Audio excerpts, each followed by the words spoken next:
The point is, the Bible is the greatest story ever told. It's just a story. Come on, my God, wake up. It's just a story. But the story is so profound in its implications when you understand it's a metaphor. It's trying to tell you something.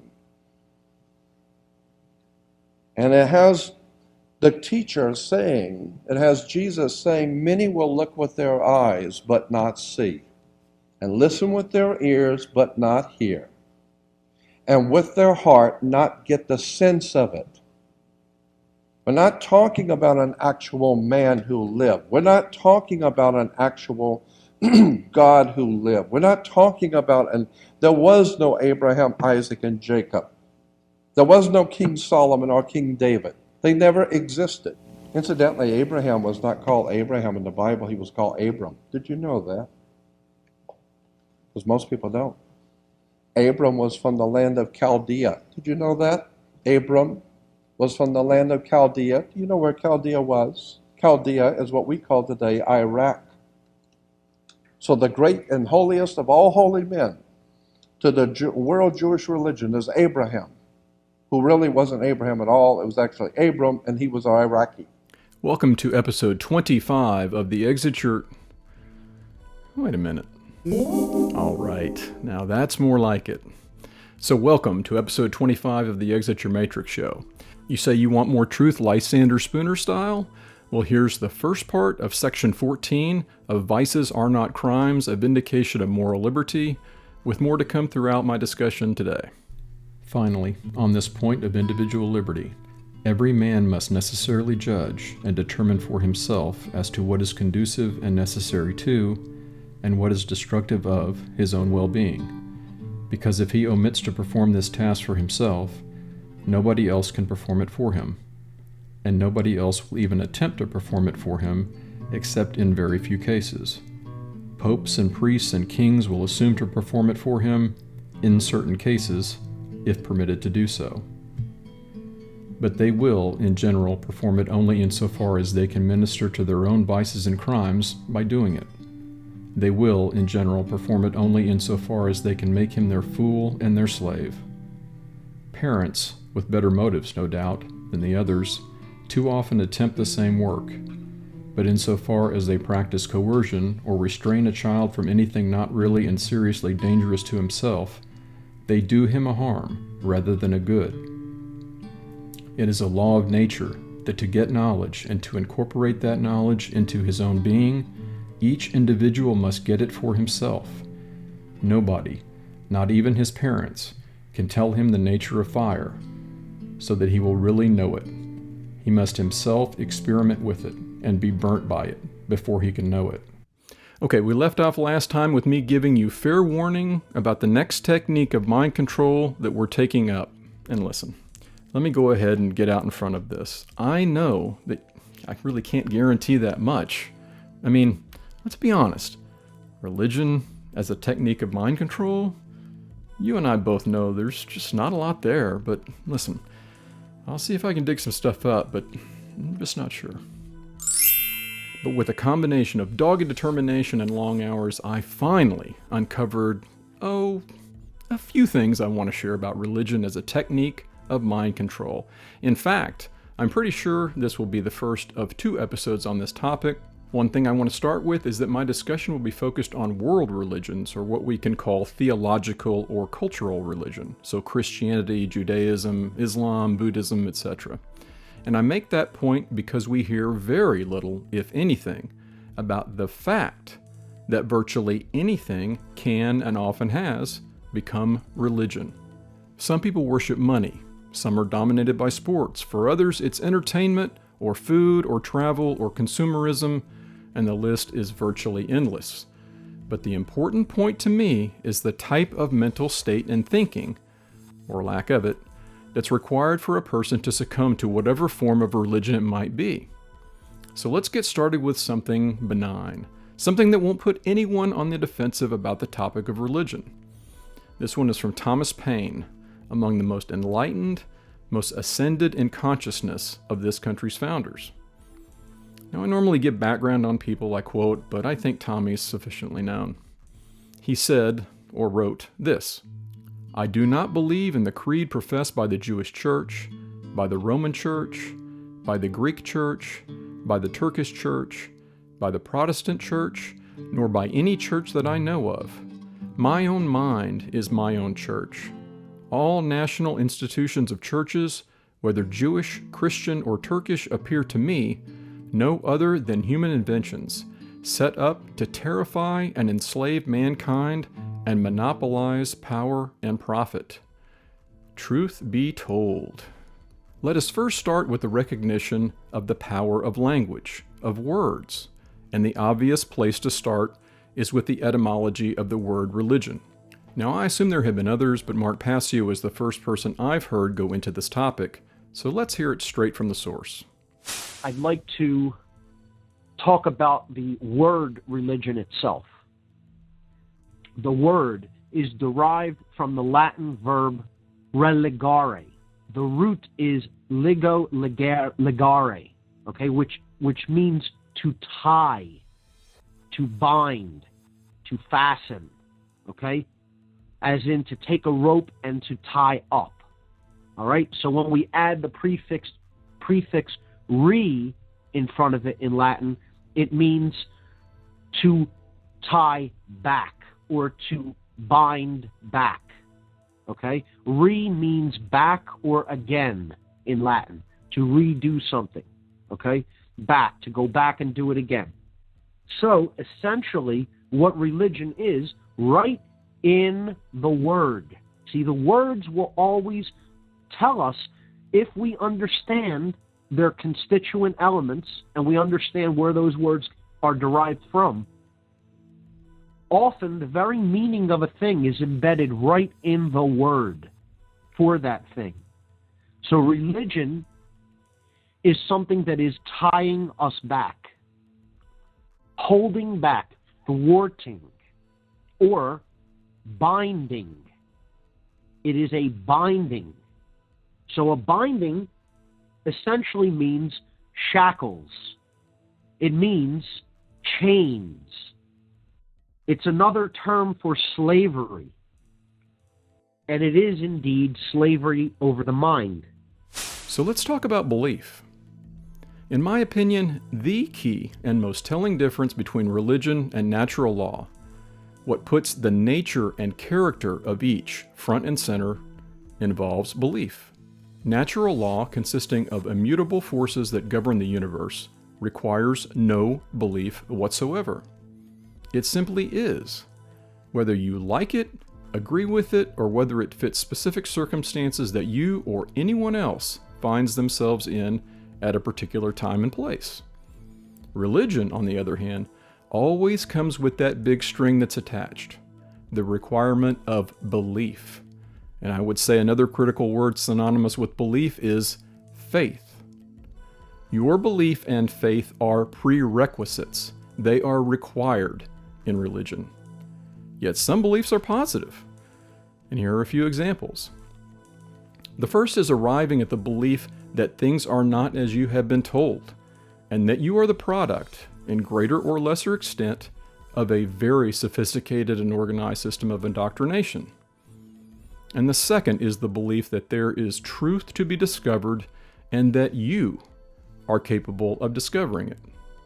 And as an aside, I guarantee that if you went through your own process of investigation and information gathering, not trusting what anyone is telling you, including me, but hopefully using some of the information I'm relaying as a launching spot for your journey in the search of truth, if you did that and then arrived at those two positive beliefs that I just mentioned, which I think you would, if you continue that journey of the autodidact, of the self-taught, you will go through a very special process.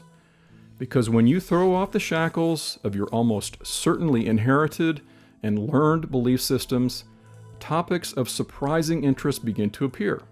Information comes into your field of view. You discover authors and ideas and methods of approaching information that will surprise you. It certainly has surprised me.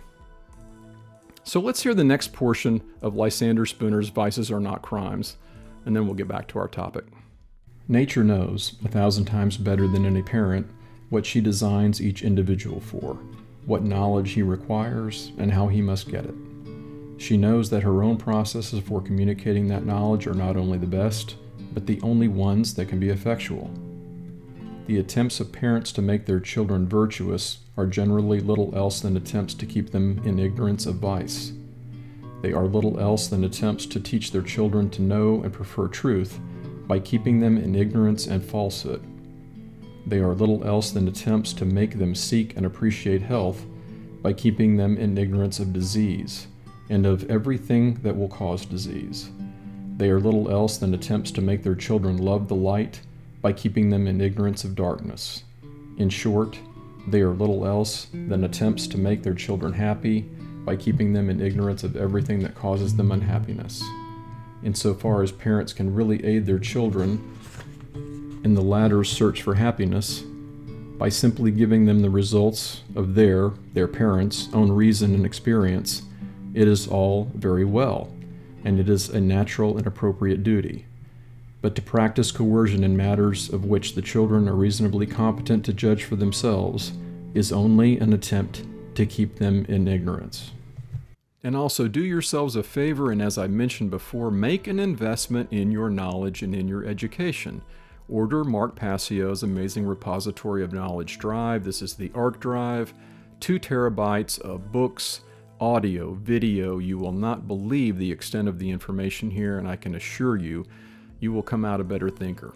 I mentioned earlier that belief and faith are the critical and potentially dangerous mental constructs that are required for religion to flourish. There's another concept we need to touch on, and that is dogma.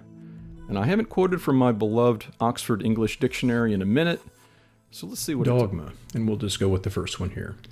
That which is held as an opinion, a belief, principle, tenet, especially a tenet or doctrine authoritatively laid down by a particular church, sect, or school of thought, sometimes, depreciatingly, an imperious or arrogant declaration of opinion. So I heard opinion and authoritative and belief and a lot of other telltale words that dogma is simply what a person or group thinks about something, irrespective of its observable truth or falsehood. And I'm spending time here because it's important to understand that belief and faith allow religion to operate. But the belief and faith is in dogma. Start to observe more carefully and you'll start seeing it everywhere. The incessant push of mindsets, ideologies, and distractions carry the heavy price of being rooted in how someone else wants you to think, feel, and act. And they often have significant motivation for doing so, meaning it's no accident. And if we go back to the last episode, we can see how belief and faith and dogma become intergenerational. They gain momentum, and slowly but surely they become dominant expressions in a population through denial, ridicule, and the hassle involved in acting morally. So let's move on to some new terms, and they are esoteric, which most people have heard of, and exoteric, which I don't think many have, and I'm one of them until very recently, actually. So here's what we find in the Oxford English Dictionary. Esoteric. Of philosophical doctrines, treatises, modes of speech, etc., designed for or appropriate to an inner circle of advanced or privileged disciples, communicated to or intelligible by the initiated exclusively, hence of disciples, belonging to the inner circle, admitted to the esoteric teachings, opposed to exoteric.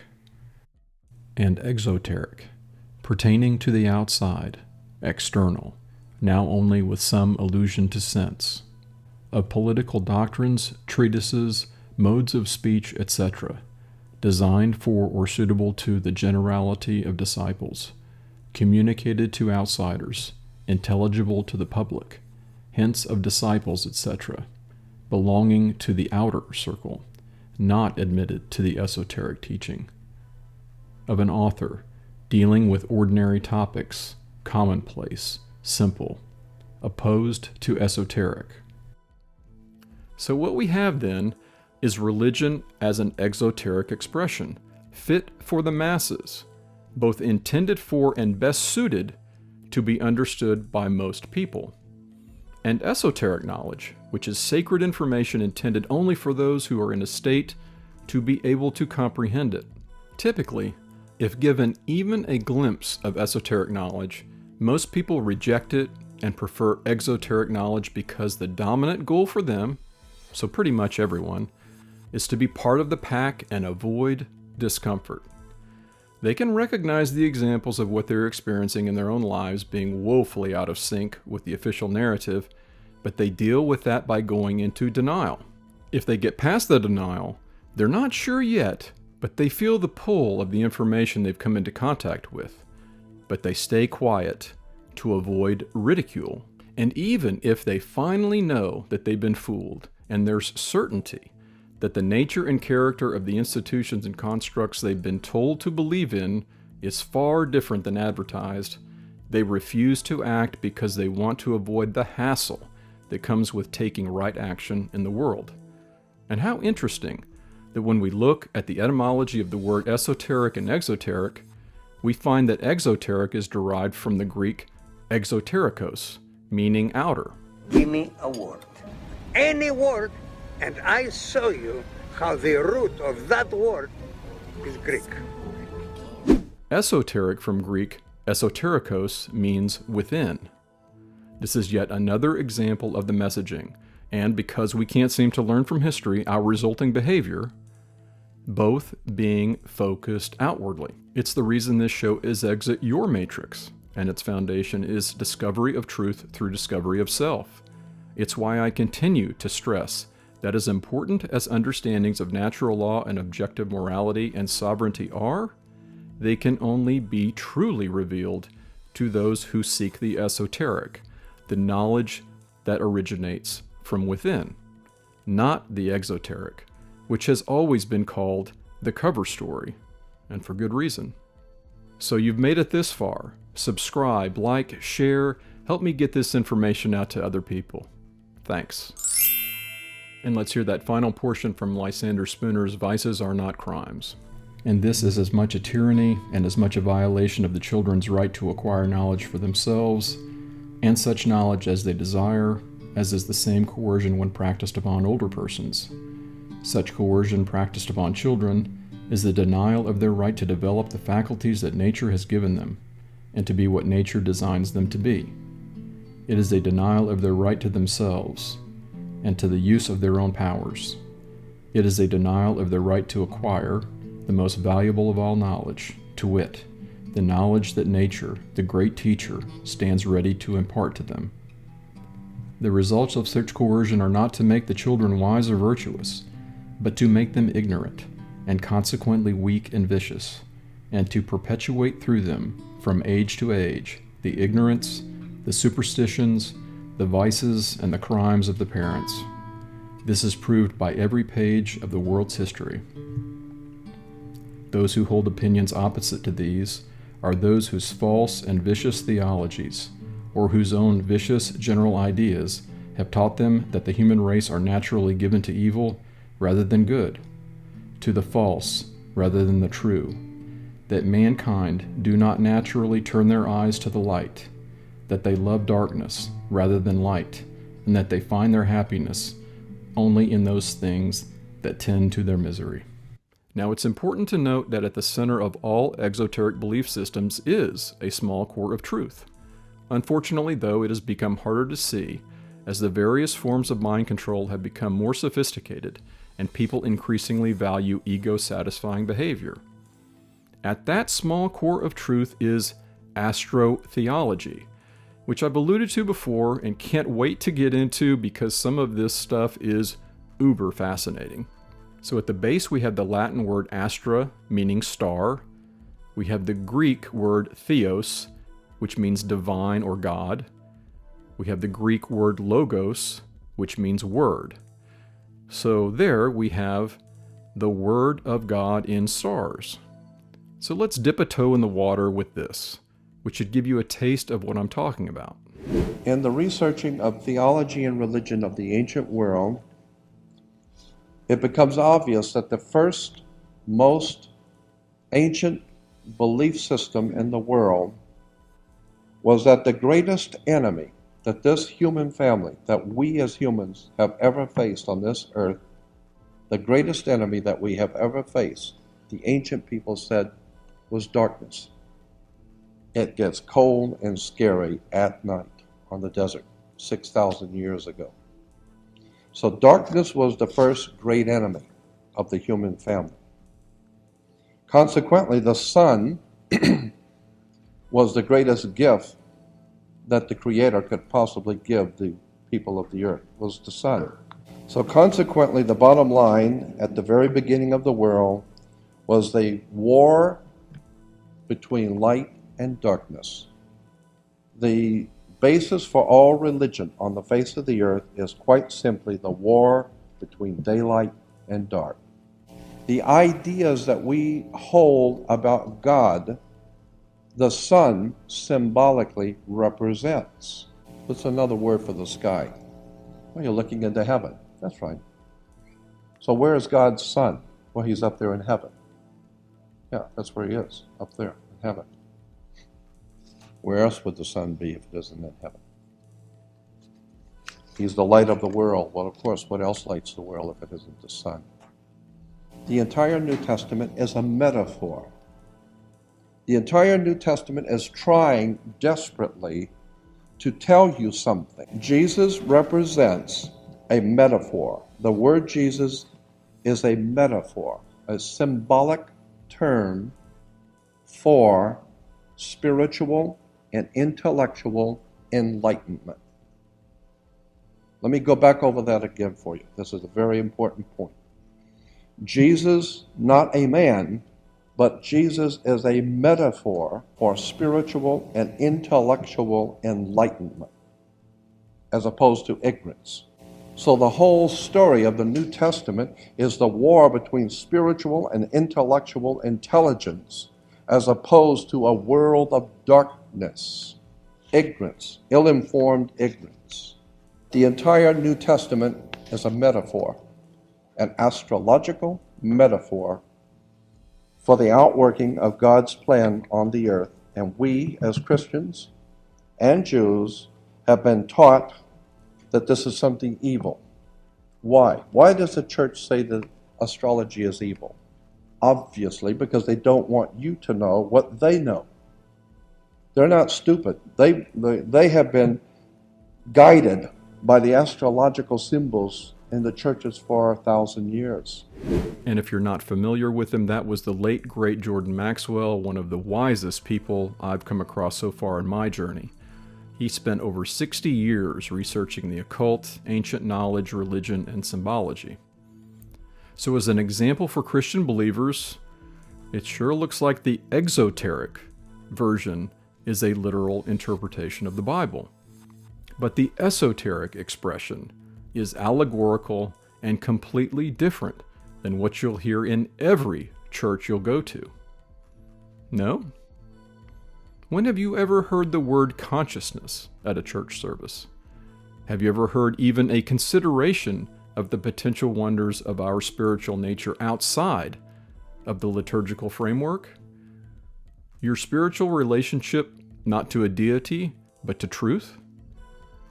Well, if you keep going, please let me know if you ever do, but I'm thinking it's unlikely. And if you think I'm a heretic now, by all means, join me in the next episode, where I'll share a theory of Christianity that is sure to rock your world. I'll whet your appetite with this. All roads lead to Rome. And I don't know how you can top Thomas Paine when it comes to a merciless beatdown of religion, so let's go back to the well and have him take us out.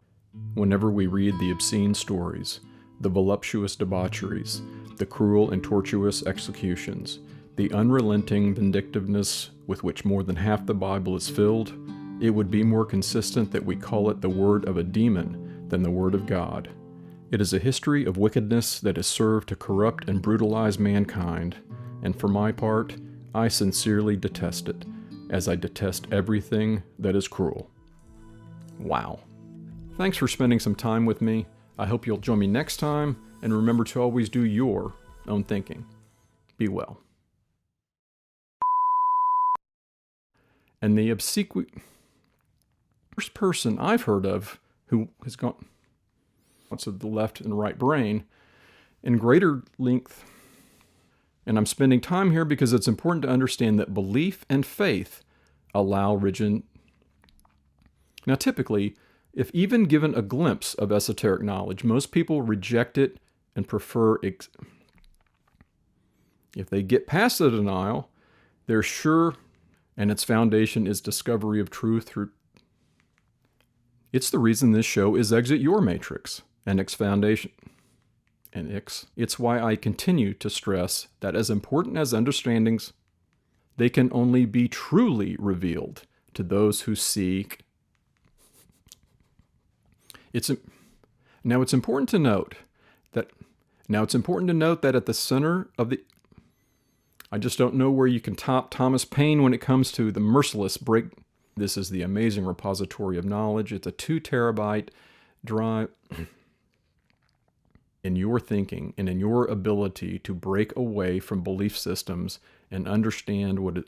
It's the only reason I'm doing this is to try to. And please like, subscribe.